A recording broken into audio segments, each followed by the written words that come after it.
No, yo no tengo presión de venir aquí. Lo sé que todo lo que ha hecho Puyol fue un jugador muy grande aquí y yo en mi parte espero que me voy a poner la misma trayectoria.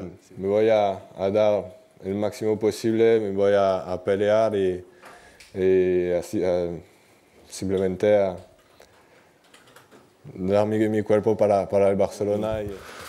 Un placer de jugar con el Barcelona. Para mí es el club más grande del mundo. Estoy muy orgulloso y muy contento de estar aquí. Me siento más cómodo ahora de central y bueno, vengo aquí para jugar de central y después todavía es el míster que decide. Y bueno, en mi cabeza,